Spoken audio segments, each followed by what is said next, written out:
Hello everyone, that's नई classroom में स्वागत है आपका। और चलिए शुरुआत करते हैं केमिकल रिएक्शन के अगले पड़ाव पे चलते हैं। और उसके बाद जब हमने केमिकल रिएक्शंस, केमिकल इक्वेशंस और different problems on chemical equations हमने करे थे, उसके बाद आती है बात लिमिटिंग रिएजेंट की। तो what exactly limiting reagent is, जब आपके पास दो या दो से ज़्यादा रिएक्टेंट्स आने शुरू हो जाते हैं। ठीक है, जब दो या दो से ज़्यादा आपके रिएक्टेंट्स आएंगे तो क्या पॉसिबिलिटीज़ है कि एक पहले खत्म हो जाए और एक बचा रहे। ठीक है, तो जो पहले खत्म हो जाता है, जो पहले कंज्यूम कर लिया जाता है रिएक्शन में, that is called limiting reagent या लिमिटिंग रिएक्टेंट। ठीक है, अब इसको समझने के लिए आप इसका दूसरा तरीका अपना सकते हो अपने।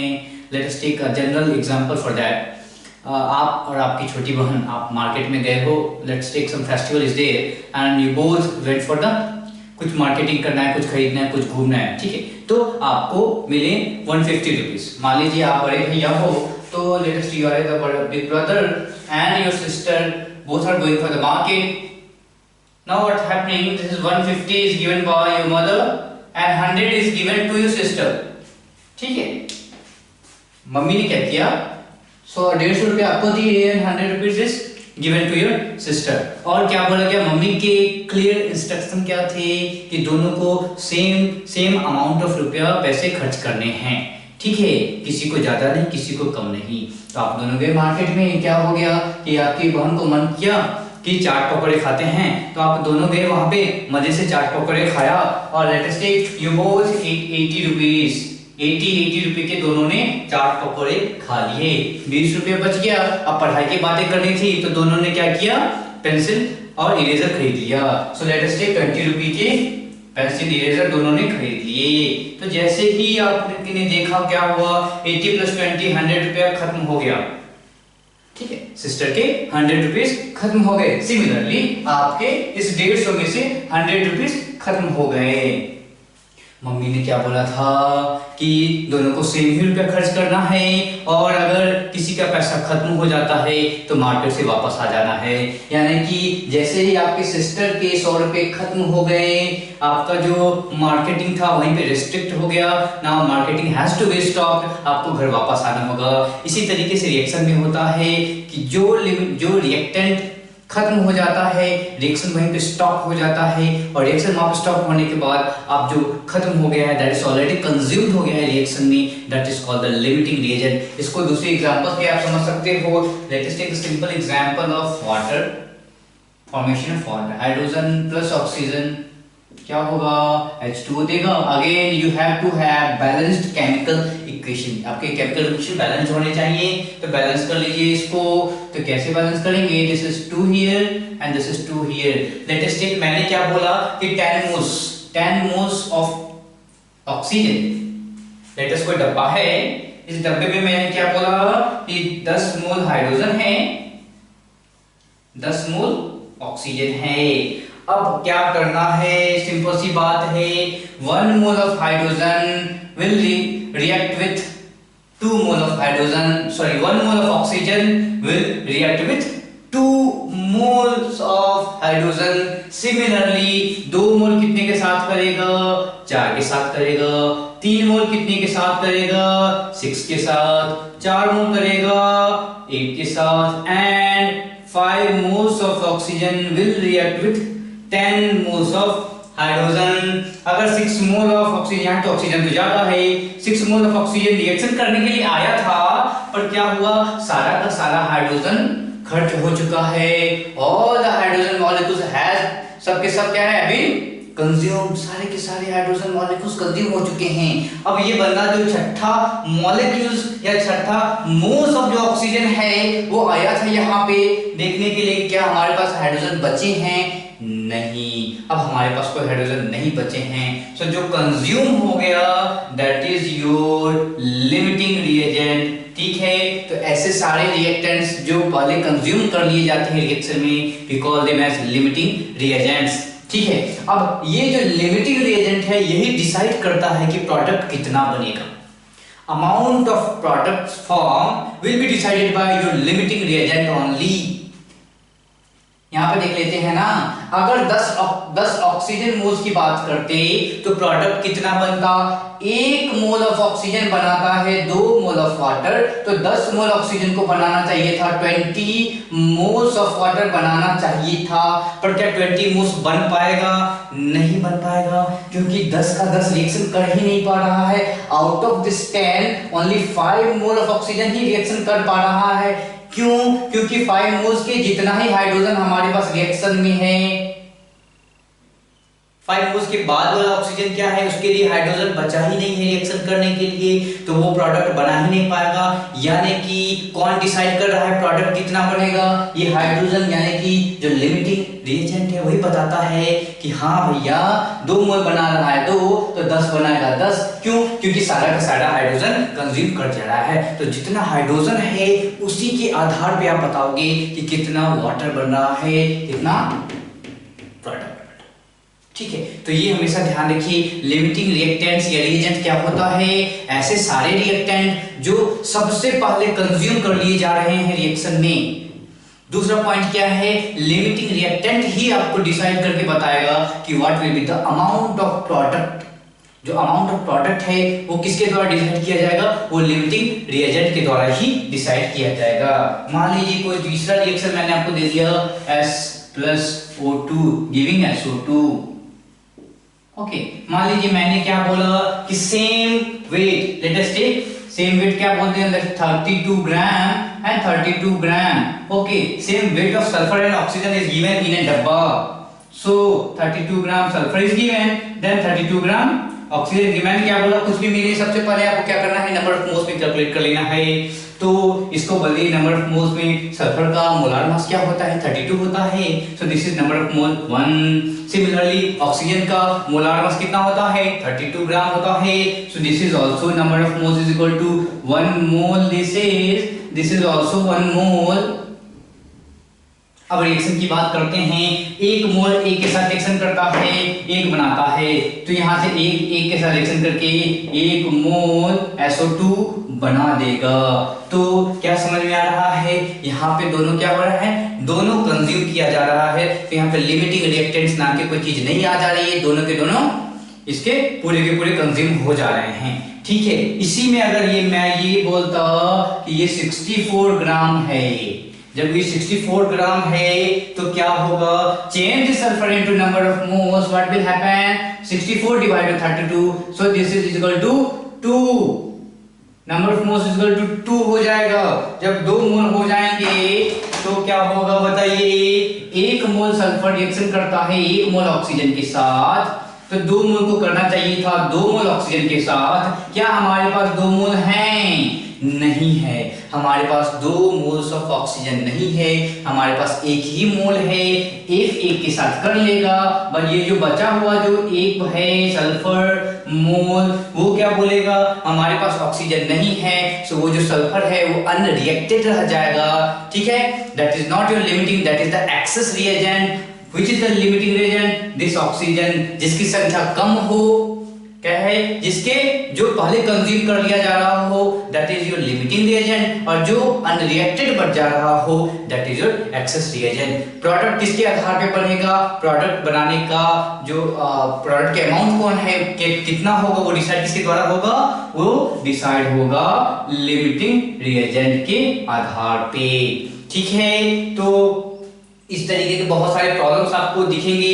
लिमिटिंग के आधार पर आपको प्रोडक्ट बनाना हो, जनरली ये क्वेश्चन पूछा जाता है। एक सिंपल सा प्रॉब्लम आप चाहो तो यहां लिख लो, H2SO4 एंड क्या है, NaOH basic reaction giving you Na2SO4 and H2O। Okay, balance कर लीजिए। सबसे पहले आपका रिएक्शन बैलेंस होना चाहिए, 2 यहां पे डाल दिया, ठीक है, और वाटर आई थिंक 2 यहां पे होगा। Everything is fine, okay okay. तो अब बताइए कि हमारे पास क्या है, let us take some 9.8 gram of H2SO4 हमारे पास था। ठीक है, 9.8 ग्राम ऑफ H2SO4 था, और हमारे पास 0.4 ग्राम ऑफ NaOH था। तो बताइए कि sodium sulphate, amount of sodium sulphate कितना होगा। आपका काम क्या है, ये this is the given reaction.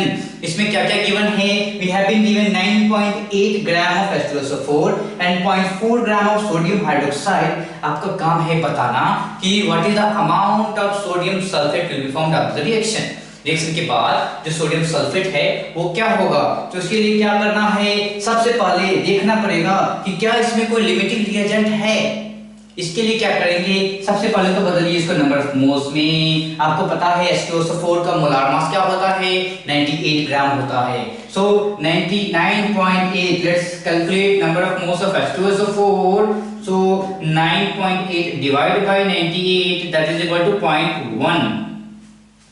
Similarly number of moles of क्या हो जाएगा?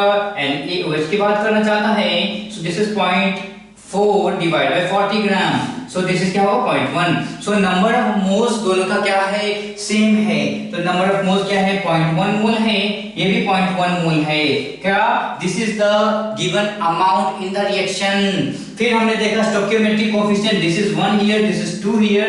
अब क्या देखने में समझ में आ रहा है? 1 मोल ऑफ H2SO4 को 2 मोल ऑफ सोडियम हाइड्रोक्साइड चाहिए। उल्टा क्या बोलेंगे? 2 मोल ऑफ सोडियम हाइड्रोक्साइड को 1 मोल ऑफ H2SO4 देंगे। बात क्या है? बराबर ही है।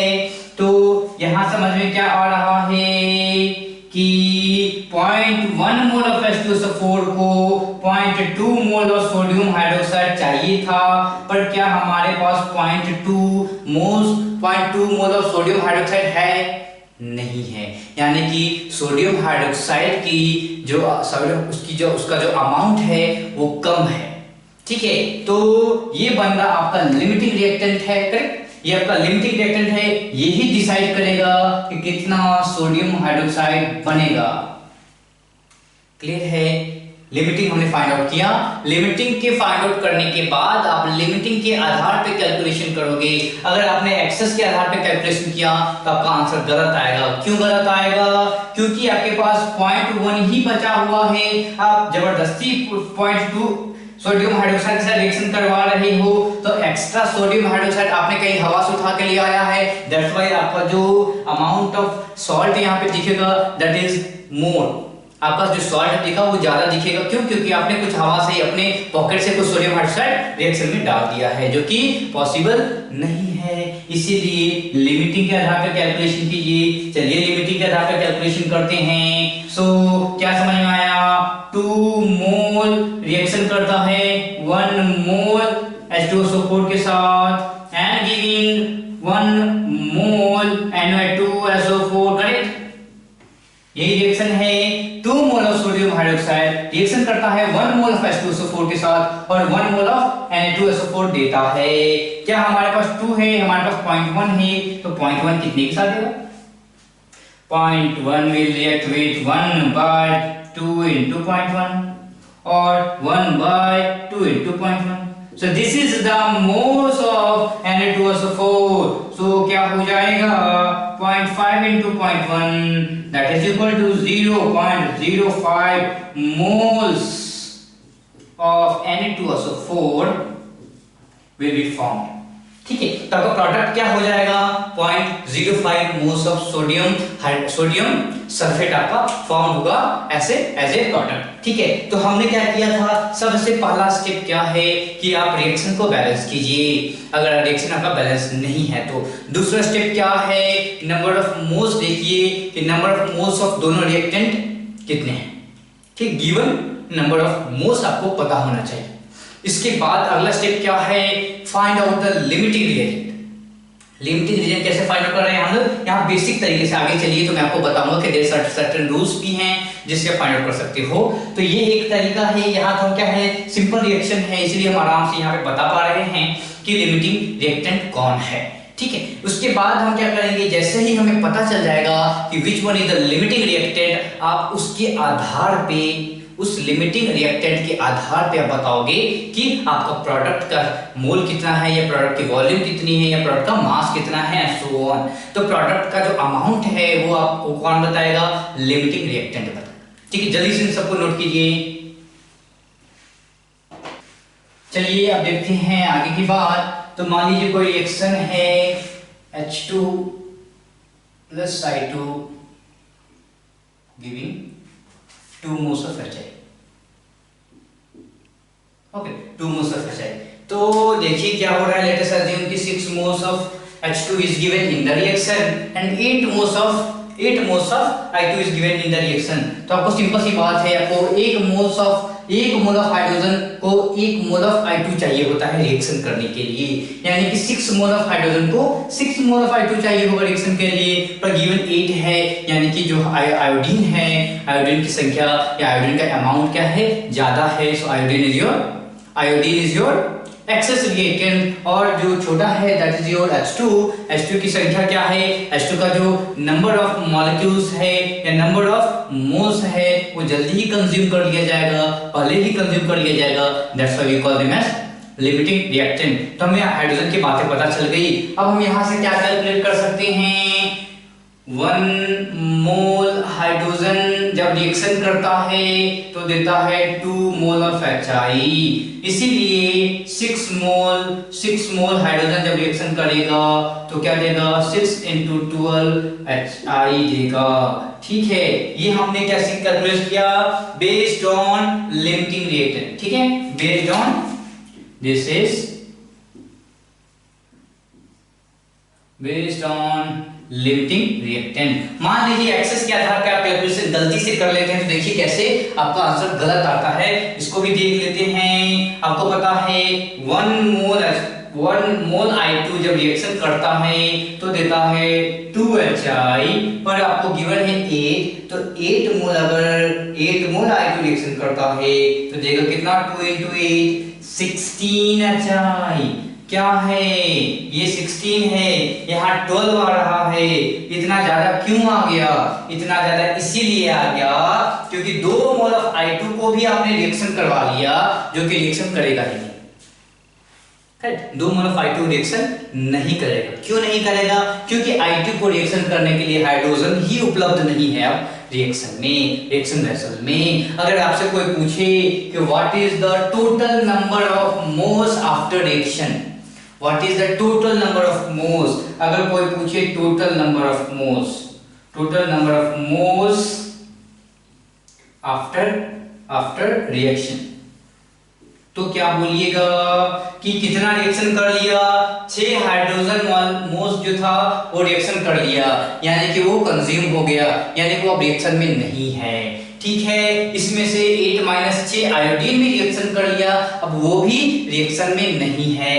कितने प्रोडक्ट बने, 12 मोल्स ऑफ HI अभी बनके नया तैयार हुआ है, प्लस ये जो 2 मोल बचा हुआ है, सो 2 मोल्स ऑफ I2 भी अभी भी रिएक्शन में बचा हुआ है।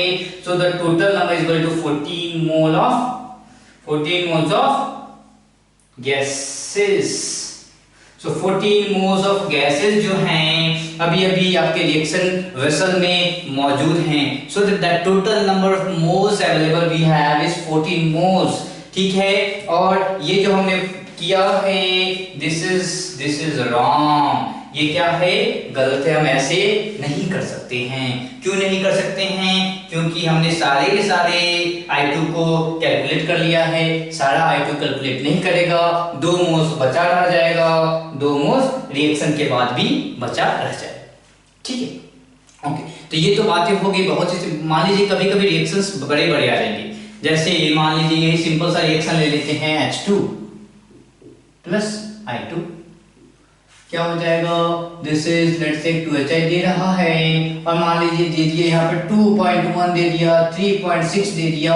ऐसे में क्या करेंगे, how to find the limiting reactant. यहाँ तो आप आराम से पता कर सकते हो कि 1:1 होना चाहिए था, 1 मोल को 1 तो 2.1 को 2.1 होना चाहिए था। तो यहाँ तो बता सकते हो, पर जब कभी भारी भरकम रिएक्शन आने शुरू हो जाएंगे, उसके लिए मैं आपको यहाँ पे इसी एग्जांपल से समझाता हूँ कि लिमिटिंग रिएक्टेंट कैसे पता करते हैं। Step number 1, your reaction has to be balanced. आपका बैलेंस्ड केमिकल इक्वेशन होना चाहिए।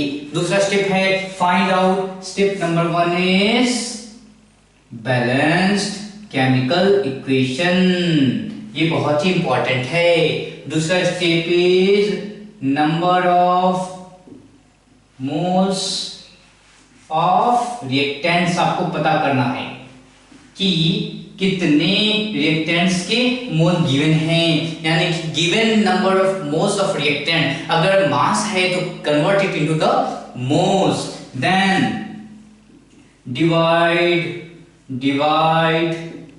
divide given moles, given respective moles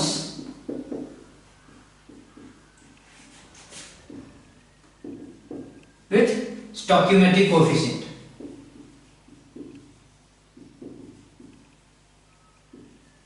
Stoichiometric coefficient मतलब बताइए, what is stoichiometric coefficient? Hydrogen के आगे 1 छुपा हुआ है, हाइड्रोजन के आगे 1 छुपा हुआ है, and this is 2, this are called क्या है, ये सब क्या है, दिस इज कॉल्ड आपका स्टोइकियोमेट्रिक क्या हो गया कोएफिशिएंट, ठीक है। तो इसको आप स्टोइकियोमेट्रिक कोएफिशिएंट कहते हैं। Step number balanced chemical equation होना चाहिए, हाँ पता है। Number of moles of reactants पता चल गया, हाँ 2.1 3.6 is number of moles given.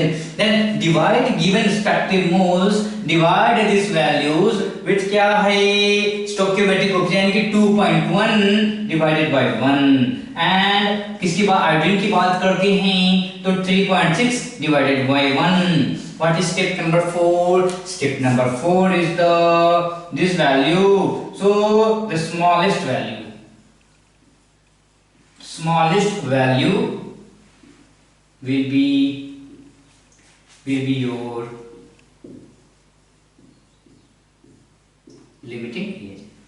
तो जो छोटी वैल्यू होगी डिवाइड करने के बाद जो छोटी वैल्यू आएगी that is your limiting reagent. जैसे 2.1 by 1 दैट इज 2.1 आ रहा है, यहाँ पे 3.6 आ रहा है, इन दोनों में जो छोटी वाली है that is 2.1, that's why this is your limiting reagent, ठीक है। तो आप इस तरीके से भी आप लिमिटिंग रिएजेंट फाइंड आउट कर सकते हो। जल्दी से इसे नोट कीजिए, प्रॉब्लम हम करते हैं और इस तरीके से फाइंड आउट करते हैं कि लिमिटिंग रिएजेंट कैसे पता किया जाए।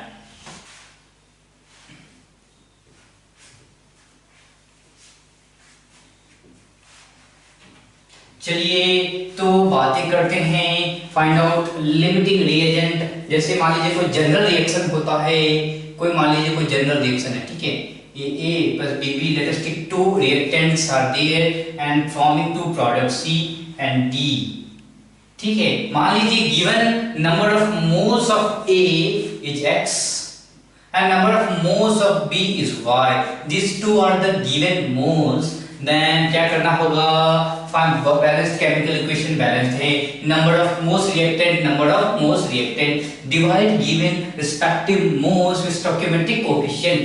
तो क्या करेंगे, क्या हो जाएगा, x by a करना है आपको, एंड क्या करना है y by b करना है। इन दोनों में जो वैल्यू छोटी है, smaller value, okay, smaller value is your limiting reagent. तो मान लीजिए कोई रिएक्शन है zinc hydroxide, correct, zinc hydroxide का रिएक्शन आप करवा दो HCl के साथ, तो you will get zinc chloride and hydrogen gas, okay. सबसे पहले आपको क्या करना होगा कि रिएक्शन को बैलेंस करना है।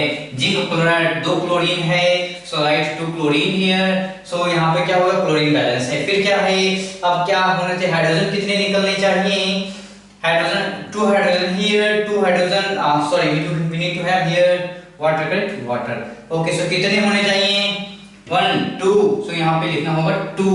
चलिए बैलेंस कर दिया है हमने, आगे बात करते हैं। This is given as 2.5, this is given as 4.6। अब क्या है, आपको this 2 are the number of moles given, so we are solving the problem. We have zinc hydroxide और HCl दोनों रिएक्शन करके प्रोडक्ट बना रहे हैं। You have to find the moles of zinc chloride formed. Reaction के बाद कितने zinc chloride बनेंगे ये आपको बताना है। तो हमें क्या करना है, बैलेंस रिएक्शन लिखना है, लिख दिया।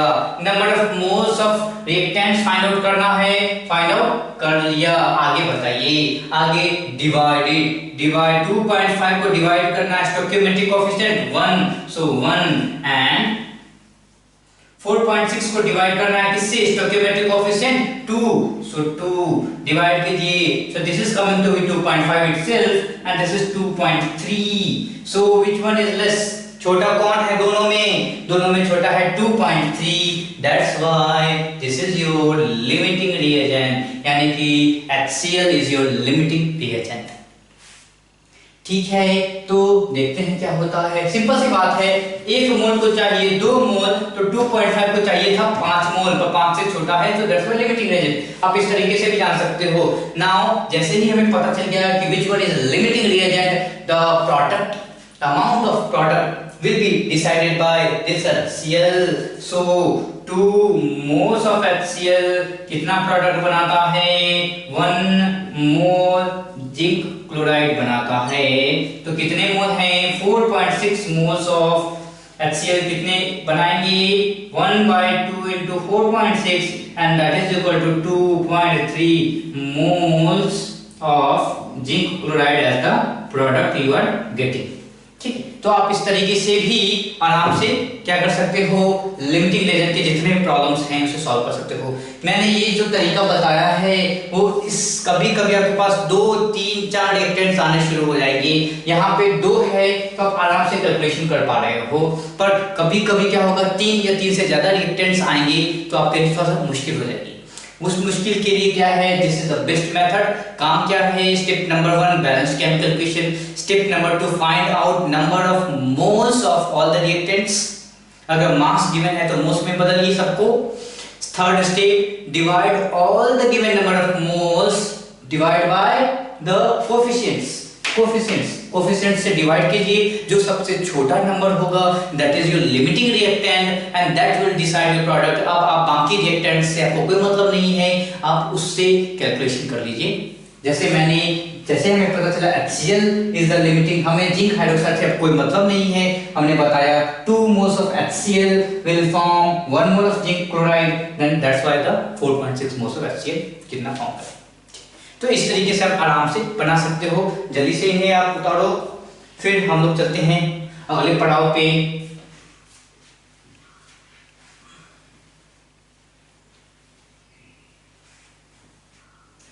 ओके, तो अब बात करते हैं percentage yield and percentage purity.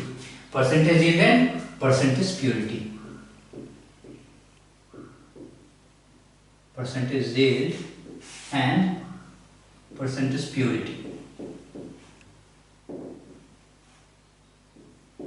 ठीक है, परसेंटेज यील्ड का क्या मतलब है ये समझिए। Percentage yield is equal to क्या होगा, observed mass divided by theoretical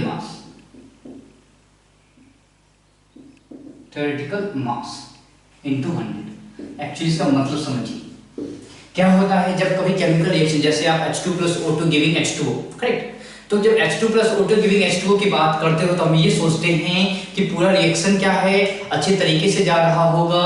और मान लीजिए कि हम 1 मोल की बात करते हैं तो 18 ग्राम ऑफ H2O आपका बन रहा होगा। जैसे समझिए कि this is H2 + O2 giving H2O, reaction balance करेंगे तो this is, let's put half here. अगर मैं बोलूं कि क्या है, 1 मोल ऑफ H2O बन रहा है, अगर ये बोला जाए कि 1 मोल ऑफ हाइड्रोजन लिया, half of mole of oxygen लिया, तो कितने ग्राम्स ऑफ H2O बनेंगे, मुझे पता चल गया 1 मोल बनेंगे। 1 मोल मींस 18 ग्राम बनने चाहिए। ठीक है, this is the theoretical concept, कितने बनने चाहिए। मान लीजिए ये प्रोसेस आपको पता है ना कहां पे होता है, इस तरीके से आराम से बनाया जा सकता है, पता है ना। या रिवर्स रिएक्शन इलेक्ट्रोलाइसिस मेथड में हम लोग देखते हैं कि H2O + O2 को अलग करते हैं, हाइड्रोजन और ऑक्सीजन को अलग करते हैं। मान लीजिए कुछ टेक्निकल फॉल्ट के कारण इफिशियंसी कम हो गई, यानी कि पूरा का पूरा रिएक्शन हो ही नहीं रहा होगा। ठीक, रिएक्शन पूरा नहीं हो रहा होगा, तो मान लीजिए हमें मिला मात्र 16 ग्राम H2O। मतलब ये कि आपने रिएक्शन वेसल में 1 मोल H2 तो डाला था, हाफ ऑफ मोल O2 डाला था, बन के निकलना चाहिए था 1 मोल H2O, यानी कि 18 ग्राम H2O आना चाहिए था, पर किसी प्रॉब्लम से 16 ग्राम ही बना। तो तो what is the percentage yield? Percentage yield is equal to क्या हो जाएगा, 16 जो मुझे मिला है डिवाइडेड बाय कितना बनना चाहिए था, 18 बनना चाहिए था, into 100। Correct? So this is what we are talking about, 800 by 9 this percent. ये इसकी बात हम कर रहे हैं, इसकी बात करें। जैसे सिंपल कोई प्रॉब्लम लिख लीजिए, problem calcium carbonate decomposes to give you calcium oxide plus H2, calcium oxide plus H2O, and given that 2 moles of calcium carbonate, 2 moles of calcium carbonate is taken, 2 moles of calcium carbonate is taken. Now we have what we are getting, 2 moles of calcium carbonate taken, and we got 84 gram of calcium oxide, 84 gram of calcium oxide। हमने क्या लिया था, 2 mole of calcium carbonate लिया था यहाँ पे, और हमें क्या मिला, 84 grams of calcium oxide मिला। Find out the percentage yield of, percentage yield of क्या हो जाएगा, कैल्शियम ऑक्साइड की बात करना चाहता है। What is the percentage yield of calcium oxide? Video pause करके पढ़ाएंगे आप जल्दी से। तो जब आप देखेंगे क्या हो रहा है, 2 मोल्स, 2 मोल कितना देगा, 2 मोल ऑफ कैल्शियम ऑक्साइड देगा। सिंपल सी बात है। What is the molecular mass of calcium oxide, 40 plus 16 56, 56। Total number of या टोटल मास कितना बनना चाहिए था, 2 मोल देगा 2, यानी 2 into molecular mass is 56, so 56 into 2 कितना हो गया, 112, सो 112 ग्राम बनना चाहिए था, इतना बनना चाहिए था। क्या इतना बना है, 112 ग्राम बनना चाहिए था, क्या इतना बना है, नहीं। वी गॉट 84 ग्राम, हमें 84 ग्राम ही मिला है। So this is your observed mass, this is theoretical mass into 100, correct, into 100। तो कैलकुलेशन आप करना चाहो तो कर पाओगे, शायद 21 हो जाएगा, और ये कितने से हो जाएगा, दिस इज 4, करेक्ट ना, 2 8, 28, so 21 by 28, I think this is your 3, this is your 4, so 75%, 75% yield हो रहा है। so yield कितना है, 75%। okay, so these things are very important। ये exactly क्यों हो रहा होगा इसको समझना बहुत जरूरी है।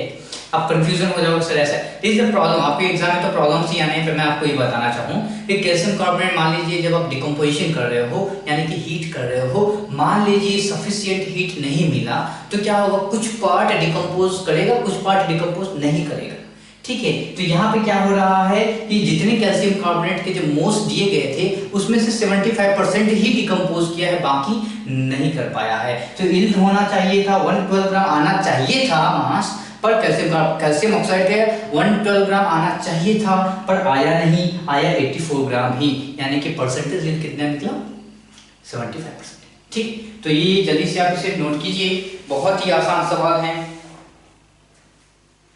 ओके, तो अब बात करते हैं किसकी, अब बात करते हैं परसेंटेज प्योरिटी की, percentage purity. So what is percentage purity, percentage purity क्या होगा, mass of pure substance, correct, divided by total mass, total या mass of impure substance, ठीक, mass of impure substance into 100। Okay, अब देखिए exactly क्या हो रहा है, mass of pure substance। अब देखिए ये चीजें कहाँ अप्लाई होती है इसको समझिए।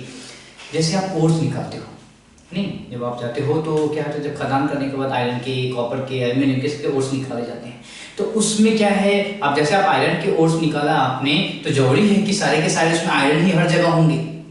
ओर्स का मतलब क्या है कि वो कंपाउंड्स है, आयरन के कंपाउंड्स आपको मिलेंगे, उसमें बहुत सारे अलग एलिमेंट्स भी आपको पाए जाएंगे, ठीक है। तो ऐसे मान लीजिए बोला गया कि ores is not 100% pure, ores में तो आपको 100% तो पार्टिकुलर एलिमेंट मिलना ही नहीं है, तो हम ओर्स में प्योरिटी खोजते हैं, कितना प्योर ओर है, मतलब कि कितने उसमें आयरन के क्या होंगे, परसेंटेज होंगे। जैसे मान लीजिए लेट अस से कि this some problem given right कि 60 gram copper is found in the ore having 156 gram weight, यानी कि 60 ग्राम कॉपर जो है पाया गया, इसमें 156 gram of the ore of copper. Find out the percentage purity. तो कैसे पता करेंगे परसेंटेज प्योरिटी, कैसे पता करेंगे बताइए। Percentage purity is equal to क्या हो जाएगा, 60 gram mass of pure substance, copper का मास कितना है 60 है, और इम्प्योर क्या है आपका 156 ग्राम इम्प्योर है, so 156 into 100, so this will be around 39 gram, 39%, 39-40%, correct. तो इस तरीके से क्या है कि आप परसेंटेज प्योरिटी की बात कर सकते हो। इस पे प्रॉब्लम कैसे आते हैं, ऐसे लिखिए कि 100 ग्राम calcium carbonate with 75% purity, 75% purity decomposes, ठीक है। तो जब ये डिकम्पोज होगा तो क्या होगा, same reaction, calcium carbonate will be giving calcium oxide and H2O, ठीक है। आपसे क्या पूछा जा रहा है, मास ऑफ कैल्शियम ऑक्साइड। तो ये 75% प्योरिटी का क्या मतलब है, this is your impure substance, या this is your total substance. इसमें से जो प्योर जो कैल्शियम कार्बोनेट होगा वो 75% ही होगा। सो प्योर 75% निकालिए, कितना होगा 100 का 70, 100 into 75 100, करेक्ट। सो क्या हो जाएगा 75 ग्राम हो जाएगा calcium carbonate, and this is the pure calcium carbonate. ये इस रिएक्शन में पार्टिसिपेट करेगा। बाकी के जो 25% या 25 ग्राम्स थे वो कुछ था ही नहीं, वो कैल्शियम कार्बोनेट नहीं था, तो इस रिएक्शन में पार्टिसिपेट नहीं करेगा। तो हमेशा याद रखिए जब भी रिएक्टेंट की प्योरिटी गिवन हो तो आपका पहला काम है कि पहले तो उसका मास निकालिए, फिर जाके जब प्योर मास निकालना इज वेरी इंपॉर्टेंट, फिर जाके आपको उसके नंबर ऑफ मोल्स निकालने हैं। अगर आप सीधे 100 ग्राम से मोल्स निकालो 1 मोल आएगा, तो what is the actual number of moles we have is not 1, the number of moles n is equal to क्या हो जाएगा 75 divided by 100, that is equal to 0.75 is the number of moles of calcium carbonate, ठीक है। सो 0.75 is the number of moles of calcium carbonate जो actually में reaction करने वाला है। दैट्स व्हाई परसेंटेज प्योरिटी का मतलब होता है, इसका मतलब ये है कि the mass of pure substance हमें किसी तरीके से निकाल लेंगे तो हमें पता चल जाएगा कि रिएक्शन में कौन पार्टिसिपेट करेगा कौन नहीं। तो अगर आप इम्प्योर सब्सटेंस की बात कर रहे हो, लेट अस टेक आप आयरन के ओर की बात कर रहे हो, आपको क्या पता है आयरन क्या करता है, रस्ट में चला जाएगा। आयरन की रस्टिंग होती है, यानी कि आयरन ऑक्सीजन के साथ रिएक्शन करता है, ऐसा बोल सकते हैं, करेक्ट। या मान लीजिए कोई दूसरा भी रिएक्शन, जैसे आप सल्फर के ओर की बात करो, ठीक है, तो सल्फर के ओर की बात करो और सल्फर से आपको H2SO4 बनाना है, तो 100 ग्राम सल्फर के ओर में पूरा का पूरा सल्फर तो नहीं होगा। लेट अस टेक 50% प्योरिटी की बात करी हमने, तो 100 ग्राम सल्फर के ओर में 50 ग्राम ही सल्फर होना है, तो पूरा का पूरा 100 ग्राम रिएक्शन नहीं करेगा, जो सल्फर है बस वही रिएक्शन करेगा, that is the 50 grams of sulphur जो रिएक्शन करके H2SO4 बनाएगा। तो प्योरिटी में जब भी आपको प्रॉब्लम आए तो आपको हमेशा क्या करना है, सबसे पहले रिएक्टेंट के एक्चुअल या प्योर मास को निकालिए, then convert it into the number of moles, then go to and then further reaction can be done, further calculation can be done and get the product out, ठीक है। तो इस तरीके से आप आराम से कर सकते हो, उसे जल्दी से आप छापो इन सब चीजों को।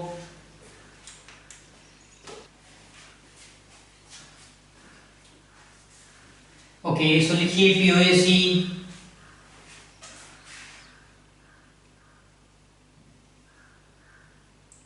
POAC क्या है भाई, this is the principle of atom conservation. क्या है ये, this is principal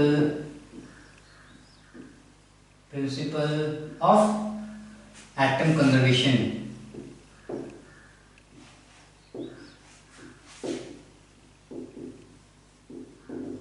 okay, so principle of atom conservation का मतलब समझिए क्या है। जो हमने बात करी थी कंजर्वेशन ऑफ मास, वही बताने का प्रयास ये कर रहा है। और ये एक ऐसा कॉन्सेप्ट है जो केमिकल रिएक्शन या केमिकल इक्वेशन है वो बैलेंस नहीं हो तब भी काम करेगा। ठीक है, वो आपका तब हेल्प करेगा जब आपका केमिकल इक्वेशन बैलेंस नहीं हो। तो इसके लिए balancing of chemical equation is not required. Unbalanced chemical equation पे भी ये काम करता है। तो this is the major tool. जब आपको क्या पता हो, जब बड़े से रिएक्शन आए और जब आपको ये ना पता हो कि क्या ये रिएक्शन बैलेंस है या नहीं, this method can be applied for the calculation of products, molecules and anything. ठीक है, तो इसमें क्या है, आपके एटम्स जो हैं इसको समझिए। आपके जो एटम्स हैं रिएक्टेंट साइड एंड आपके प्रोडक्ट साइड वो क्या होने चाहिए, बराबर होना चाहिए। ये इस पीओएसी का बेसिस। फिर से जो भी इस पीओएसी का बेसिस क्या बताया गया कि दोनों side reactant side and product side number of atoms of every element, each element has to be same. Atom क्या है, कंजर्व है। एटम कहीं गायब नहीं हो जाएगा जब तक आप न्यूक्लियर रिएक्शन की बात ना कर लो। तो अगर आप बोल रहे हो कि एटम कंजर्व है तो reactant side and product side किसी भी एलिमेंट का जो एटम होगा वो क्या होगा, बराबर होगा। ईच एलिमेंट, जो भी एलिमेंट आपके रिएक्टेंट साइड अपीयर हो रहे हैं उसके सारे एटम आपको प्रोडक्ट साइड में मिलने चाहिए। That is the conservation of atom. और उसी की बात ये कर रहा है। इसका एग्जांपल आप इस तरीके से समझ लो, जैसे CO plus O2, ये will give you CO2। Correct, basic reaction, very simple reaction. अब क्या है कि CO plus O2 is CO2। I don't know whether reaction is balanced or not and I am not bothering about reaction is balanced or not। ठीक है, मुझे कोई मतलब भी नहीं है कि रिएक्शन बैलेंस है या नहीं है। हमने क्या बोला, लेट अस टेक कि यहाँ पे क्या होना चाहिए, x मोल है, ये y मोल है, या इसको z मोल बोल दो, कोई दिक्कत नहीं है। करेक्ट, तो क्या बोलना है कि नंबर ऑफ मोल्स ऑफ क्या होने चाहिए, एटम्स दोनों साइड बराबर होने चाहिए। सो पीओएसी अप्लाई कीजिए, क्या पीओएसी ऑन ऑक्सीजन एटम की बात करते हैं बस। तो आप अपने रिएक्टेंट साइड देखिए, one atom is present in CO। एक CO मॉलिक्यूल में एक एटम प्रेजेंट है। And let us take number of moles of CO is this one and CO।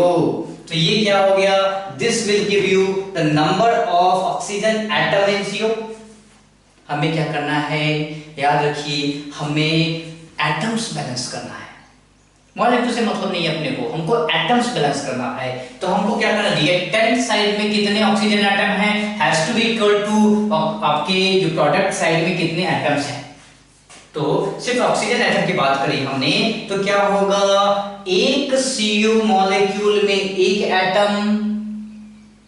Correct, और number of moles of CO molecule कितने हैं, so this will give you the total number of oxygen atom जो आपके CO की तरफ हैं। Similarly क्या हो जाएगा, number of oxygen atom in oxygen gas is 2 into number of mole of O2। इन दोनों को मिलाइए तो क्या मिलेगा, आपके रिएक्टेंट साइड में कितने ऑक्सीजन एटम्स हैं वो पता चलेगा। दैट इज इक्वल टू क्या है, एक ऑक्सीजन में, एक CO2 में 2 oxygen, so 2 into number of moles of CO2। तो दोनों साइड हमने ऑक्सीजन एटम्स को बैलेंस किया है। कितने नंबर ऑफ ऑक्सीजन एटम्स इसको बैलेंस किया है।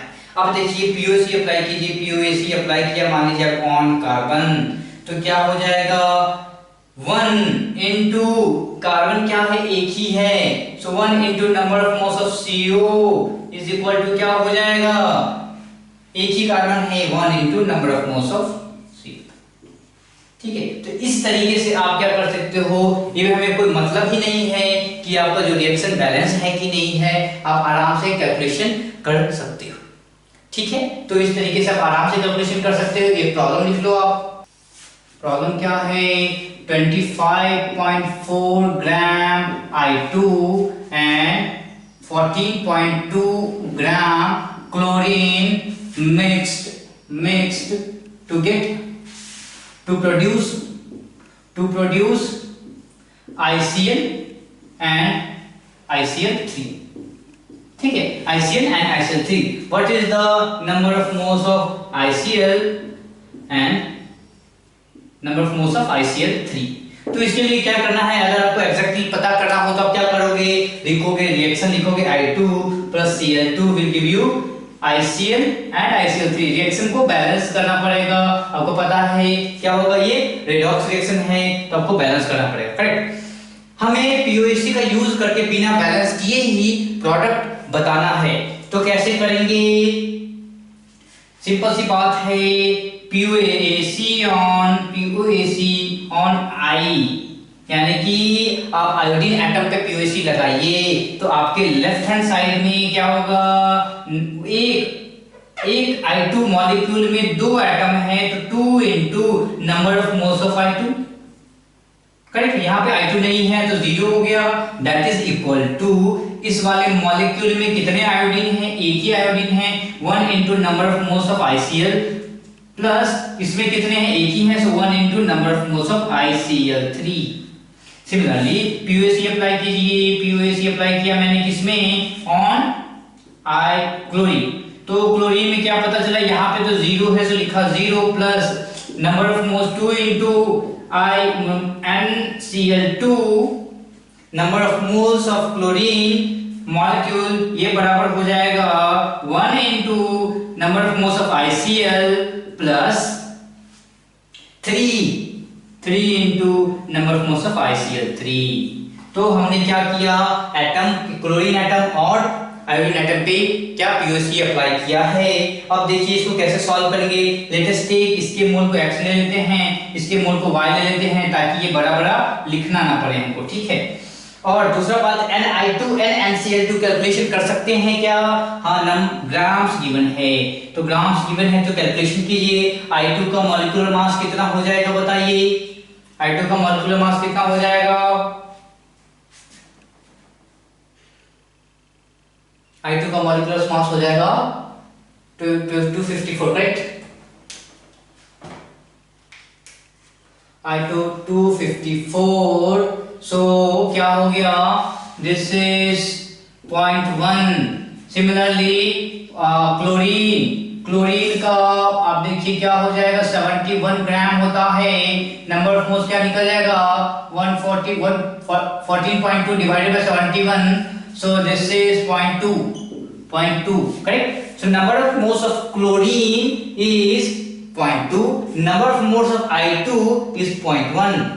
okay, so what we have here is, यहाँ पे मैं पुट करने जा रहा हूँ, this is equal to 0.1 and this is equal to 0.2, और इसको xy पुट कर दे ताकि हमारे लिए आसान हो, या बिना xy पुट करे भी बना सकते हैं, कोई दिक्कत नहीं है। तो चलिए बनाया जाए, so 2 into 0.1 is equal to,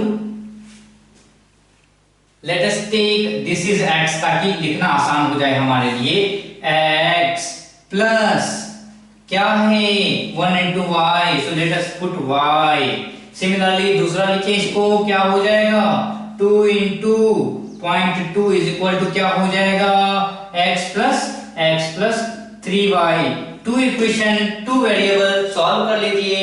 क्या सॉल्व कर सकते हैं, x को उठा के यहाँ पे डाल दें, क्या हो जाएगा 0.4, इस x को यहाँ पे डालेंगे, क्या हो जाएगा, y उठ के यहाँ पे आ जाएगा, यानी कि 0.2 minus y, that is equal to 0.2 minus y plus 3y, so क्या हो जाएगा, 2y is equal to 0.2, so y is equal to 0.1, what is y, y हमने किसको माना है, ICl3 के मोल्स को, so number of ICl3 mole is equal to 0.1, number of ICl मोल क्या हो जाएगा, नंबर ऑफ ICl मोल कैसे यहाँ से निकाल सकते हैं क्या, नंबर ऑफ ICl मोल निकल जाएगा आपका 0.2 minus 0.1, that is equal to 0.1।